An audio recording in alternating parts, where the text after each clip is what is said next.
Muy buenos días a todos y a todas. Agradezco su presencia y participación en este sencillo acto, pero de gran trascendencia humana, espiritual y en el ser que todos somos. Y a la misma vez les agradezco porque me permiten continuar en el peregrinaje que me encomendara mi maestro, el venerable Satarja José Marcelli, de ir por el mundo tratando de responder a lo que la vida me pide y enriqueciéndome de todo lo que la vida me da. Muy bien, si tienen alguna pregunta o alguna experiencia, por favor. La luz si me la puede apuntar un poco y bajarla. Está un poco alta. Muy bien, gracias. Bien, ustedes tienen la palabra y un poquito más. Más. Ahí. Adelante, Alejandra. Sí, maestro, buenos días y buenos días a todos. Maestro, usted comenta que la ceremonia es un acto sencillo, pero de gran trascendencia. No sé si me pueda ampliar un poco más Y esto. Gracias. cuando involucramos el gran proceso macrocósmico en el microcósmico, o sea, las leyes universales y su inteligencia, su sabiduría, sus relaciones, su amor entre todos los seres vibrantes. Entonces conectamos algo que trasciende, algo que nos expande la conciencia, afirmamos las verdades eternas.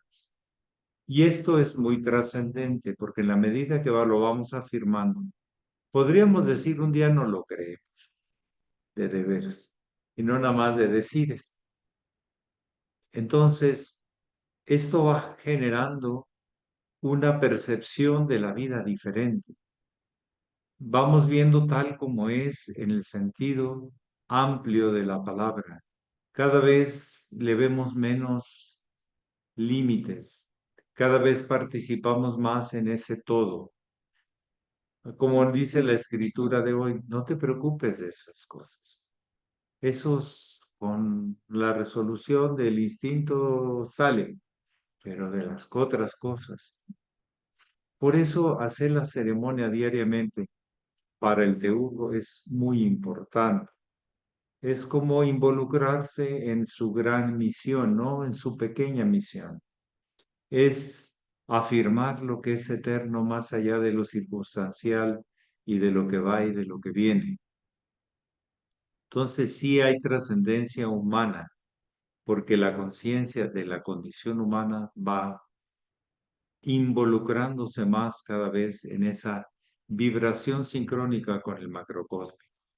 Espiritualmente, porque generamos el retorno en conciencia, o sea, si todo ha sido emanado, ahora regresa en conciencia en el espíritu universal y en el ser que somos, porque podemos llegar a experiencias de unidad, de ser uno y el uno en el ser, en todo y en todos. Entonces, sí hay una trascendencia, sí puede modificar la condición. No cuando se hace con con afán de poder, no. Ahí no hay nada de eso que he dicho. Lo único que hay es una escenificación de un ritual, pero sin fondo, sin conciencia. Solo hay ambición y otras cosas. Lo he visto en el tiempo, afortunadamente. He visto gente que lo ha hecho, bueno, de una manera, podríamos decir, óptima, de una manera más allá de la comprensión, como el hermano mayor. Solemne. También voy a hacerlo al venerable Satarjat José Marcelli, pero pocos realmente llegan a involucrarse de esa manera y entregar su vida sin temas de dinero ni temas de sexo fuera de lo que es el gran proyecto. Toda esta energía del ser, la sexualidad, el dinero, el poder, todo, las relaciones, la inteligencia, todo, al servicio de la gran obra. Y no solo aparente, porque los intereses que están por abajo de la conciencia, subliminales, pues acaban apareciendo. Y no se siente lo mismo, no se vibra igual, no se ve el comportamiento igual. Entonces, es una gran herramienta con un orden muy bien estudiado, muy sincrónico con el plan de la vida, para llegar en la parte culminante de la comunión a establecer ese contacto, aunque sea por un instante. Y eso puede cambiar la vida de un ser humano. A mí me cambió. Yo, donde contacté más la atemporalidad del hermano mayor fue cuando asistí a su primer ceremonia y estuve en su primera enseñanza que yo escuchaba. Ahí cambió mi vida. Si bien había una intención, ahí se confirmó. Entonces, sí, la parte ceremonial es en el Bhakti, en el Parabhakti, en el sentido de que reconocemos algo superior que nos abarca, que nos instruye, y no el ego que te está diciendo, me conviene, no me conviene, le doy, no le doy, lo corro, lo dejo, etcétera, etcétera. No, no, le quito, le pongo, no es por ahí. Eso es muy animal, pues. Temas de dominio, de posesión, temas de ambiciones, temas de miedos, en el fondo.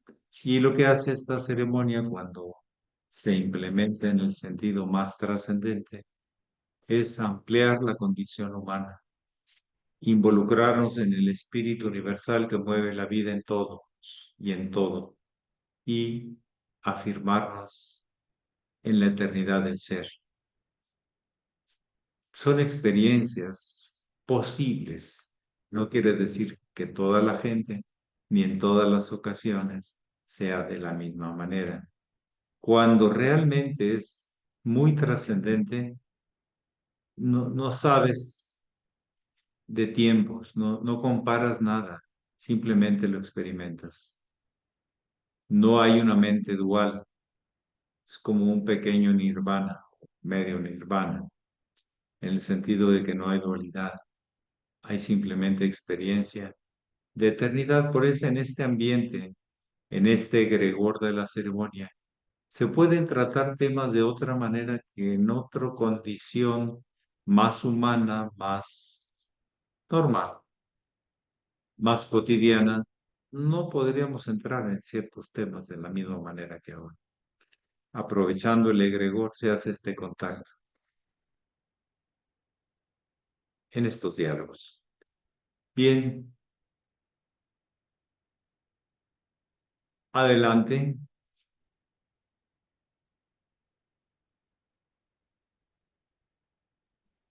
Gracias, maestro.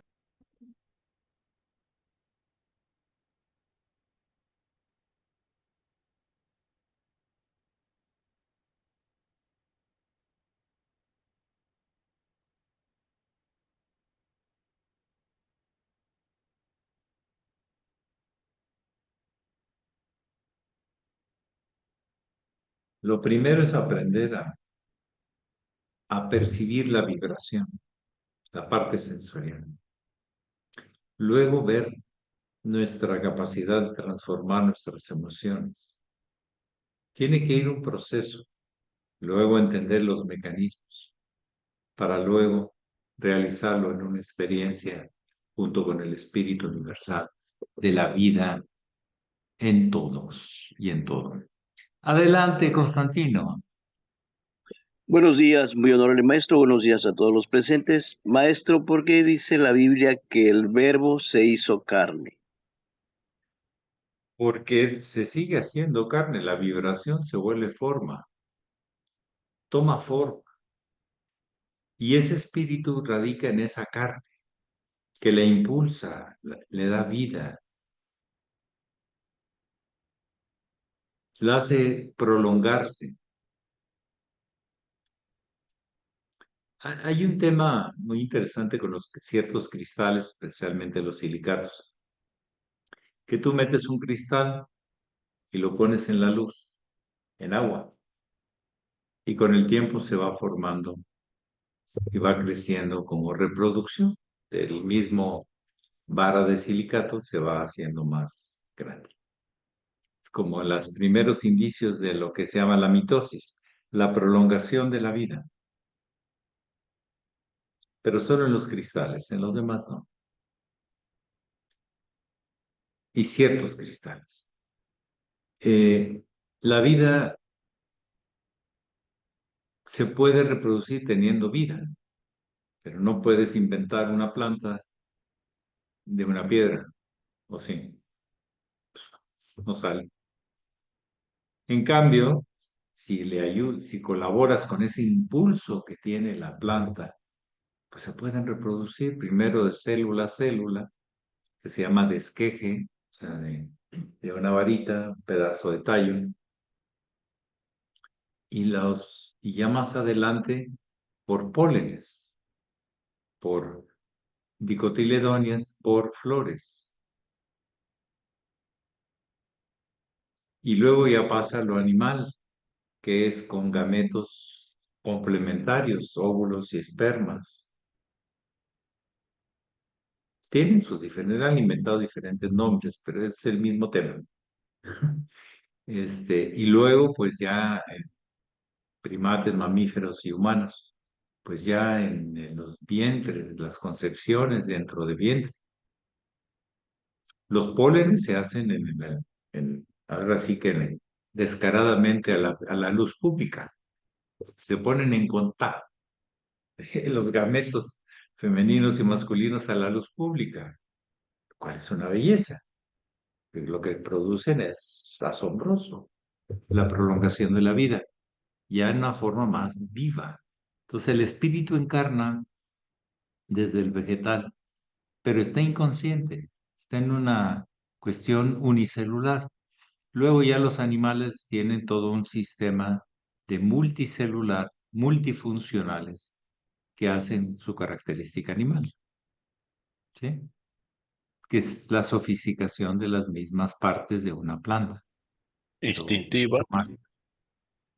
Sí, claro, es instintiva, pero todavía no es consciente. Y algunos humanos, porque no muchos, pero algunos humanos sí se dan cuenta de cómo se prolonga la vida como nacimientos y muertes, etcétera, etcétera. Y se preocupan de cuidar el camino de su alma, de sus experiencias que tengan sentido en la práctica, en la vida cotidiana, porque si no, pues estamos siendo contrarios y hay confusión emocional, hay confusión mental, confusión espiritual. Le llamamos una cosa y hacemos otra, hacemos una y le decimos de otra manera. Por eso tan importante que el verbo encaje con las formas, las acciones, con las manifestaciones. Entonces el verbo se hace carne y habitó entre nosotros. El verbo eterno, el verbo eternal, como le decía el muy sublime maestro, el doctor de la Ferrer, habita entre nosotros. Es el camino crístico, es el camino hacia la conciencia de unidad, en la conciencia crística, no hacia el personaje. No vamos a ir a encontrar a Jesús y a qué edad, y con barba, sin barba, o chaparro, alto, moreno, blanco, amarillo. ¿Cómo vamos a encontrar? No podemos personificar eso.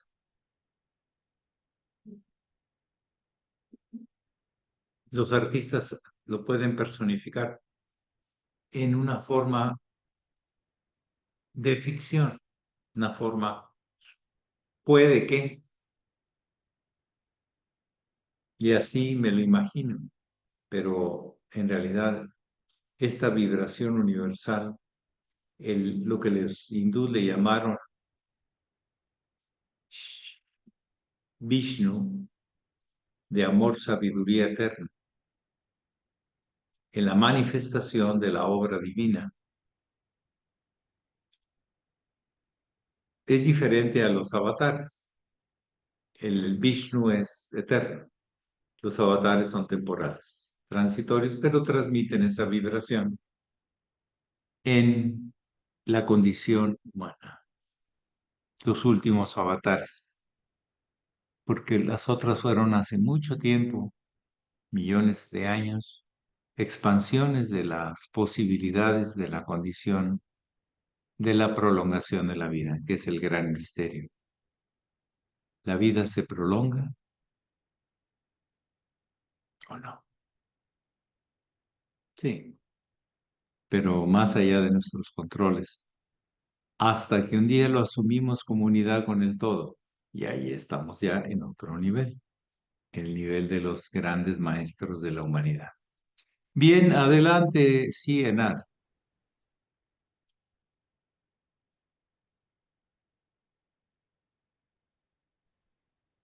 Buenos días, maestro. Gracias una vez más y buenos días a todos. Quería compartirle que hace unos días estuve en una charla aquí dentro de nuestro entorno, de nuestra zona donde yo vivo, de tinte psicológico, ¿no? Y citaban a un psiquiatra donde hablaba de que los psicópatas nunca se justifican y no porque carecen de sensación de culpa, es decir, que nunca van a reconocer un error que han hecho, ¿no? Y que el sentimiento de culpa, decían a nivel psicológico, es sano porque es necesario para conocernos y conocer quiénes estamos llamados a ser, que es como si fuera un resultado del anhelo del alma que nos habla de que podemos llegar o una intuición de poder llegar a una plenitud mayor. ¿Culpa, dijo? Sí, sí, sí, que el sentimiento de culpa que se ha Ah, denostado tanto pues últimamente porque eso nos es muy evoca. de doctrinas Sí, religiosas. pero bueno, aquí hablaban desde el punto de vista psicológico. Pues póngale también hay psicólogos bastante dogmáticos. Mm. Pero bueno, está bien, es su opinión. La Sí, cosa es que funcione realmente así.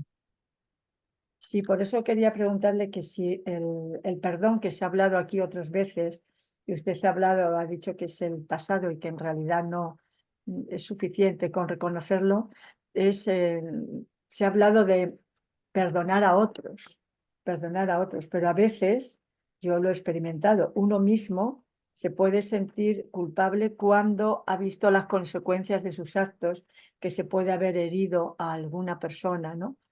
La Entonces, palabra ahí, culpa puede ser sustituida por otra más, con más dignidad. Si la vida está hecha para aprender, la culpa no ayuda al aprendizaje. La toma de responsabilidad, sí, a mí me toca y me va a tocar y tengo que estar atento. Eso tiene dignidad, tiene centro de conciencia, pero la culpa es la manera más fácil de manipular y ser manipulado. Ahora, como hay mucha gente que trae el sentimiento de culpa tan fuerte en su vida por algo que hizo, pues es muy fácil que esa gente se alíe luego con estas gentes que predican esta visión tan pobre de un ser humano. Si está, si aprendí y estoy dispuesto a intentarlo mejor, ¿dónde está el problema de la culpa? Eso es puro instrumento de manipulación, según hasta donde yo lo entiendo.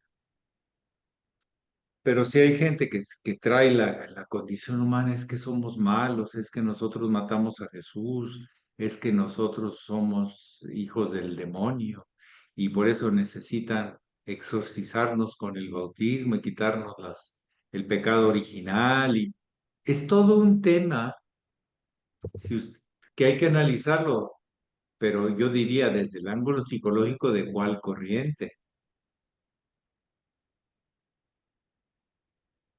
Porque los más extremistas religiosos o políticos siempre tienen una cuestión de la culpa y del terror y de que la oscuridad nos está invadiendo no, la imperfección no, sino que más bien, pues somos de naturaleza oscura.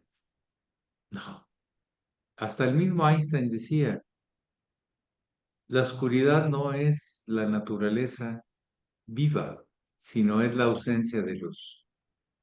Hay luz, ya no hay oscuridad. Pero metan oscuridad, no, tienen que apagar la luz. Entonces, en ese aspecto afirmativo de la condición de ser, el ser es una afirmación, no un sentimiento de culpa, por favor. Eso no nos acerca a la condición de seres humanos, nos aleja a la condición de pues, ser tontos, idiotas, buenos para nada, malos, ignorantes, llenos de pecado original y de otros más. Esta visión, me pregunto a dónde va a llevar o a dónde lleva. Pues lo he visto, no necesito seguirlo bien, pero se va a seguir dando. Pero si hay algo que despierta el control de alguien sobre otro, es cuando le despiertas el tema de la culpa y que necesitas mi perdón. Eso se llama manipulación, control. Y es muy animal. Chantaje. Pues hay chantaje, sí, es otra palabra. Si no me haces esto, no te doy esto. Te va a costar tanto. Y si no, no te lo doy. Pero ¿cómo te voy a dar yo la dignidad si cuando reconoces tu error estás aprendiendo? Y estás en la disposición de enmienda en la siguiente intento. Ujú. ¿Dónde está la condición de ser, de afirmativo? Más bien es la condición, y póngale el término psicología, pero la pregunta, ¿cuántas corrientes conoce usted de psicología? Y que no se ponen de acuerdo en muchos términos, ni siquiera a veces del mismo origen de la psique. A algunos ni les interesa, lo agarran superficialmente. Me disculpan, pero alguien de la línea freudiana no es muy similar a la línea humanista o a la línea Gestalt, que también es parte del humanista, o a la skinneriana de los manipulación a través de estímulo y, Pues, y condicionamiento. ujú. Pavlovianos, ¿sí? Le suena la campanita y el perro empieza a tirar saliva. El conductismo, sí. Sí, el conductismo, así. Yo le pregunto, ¿se ponen de acuerdo? Y la visión de constelaciones familiares es dentro de la humanista, pero tiene sus variantes con las otras. Y al final estamos tratando de ver un solo fenómeno, entenderlo. Se llama vida. Tenemos que buscar una síntesis, pero con un sentido afirmativo de ser y no de control animal que es, si no, es que es el macho o hembra dominante, si no haces las cosas que yo te digo, vas a seguir mal. Si no me haces caso, estás mal. No, estás aprendiendo a tu manera, en tu proceso, bajo tus circunstancias, bajo tus conclusiones, etcétera. Entonces, sí hay que tener cuidado cuando decimos ciencia. ¿A qué le estás llamando? Cuando decimos psicología, ¿a qué le estás llamando psicología? ¿A cuál de las corrientes? ¿A qué autor? ¿Bajo qué interpretación? Porque lo más importante no es el autor, sino es la vida. Y ahí es donde deberíamos resolver las cosas. Y disculpen, con sentimientos de culpa no se resuelve nada. No cambias, te quedas culpable y te quedas controlado por el que te tiene que dar el permiso de exonerarte o decirte ya te perdono. ¿Qué tanto poder tienes sobre mí? Porque yo te lo he dado. Pero en fin, sigamos aprendiendo cómo funciona la vida, más allá de teorías y de conceptos y de razones y sin razones. La vida sigue estando ahí. Crece, se expande. ¡Ah, qué maravilla! Va en evolución. Se inhibe, se destruye, se desmembra. Y a los juegos de poder no avanzamos y perdemos lo que habíamos ganado en muchas cosas. Confianza en el proceso, en que al final va a llevarnos a la comprensión verdadera del por qué y para qué estamos aquí, de dónde vengo, qué hago aquí y a dónde voy. Muchísimas gracias y que pasen un bonito día. Pero repito, sigamos observando la vida y lo que funciona y lo que no funciona. Y así seguiremos aprendiendo con la dignidad que es aprender a conocer cosas todavía más funcionales, más aplicables, más reales, más vivas, menos oscuras, menos deteriorantes de la dignidad. Toma tu lugar, haz lo que tienes que hacer lo mejor que puedas. Pax. Pac, maestro, muchas gracias. Gracias, maestro. Buen día. Buen día a todos. Pasen buen día, un abrazote. Abrazos, maestro. Ya estamos en Virgo, andamos desmenuzando los detalles.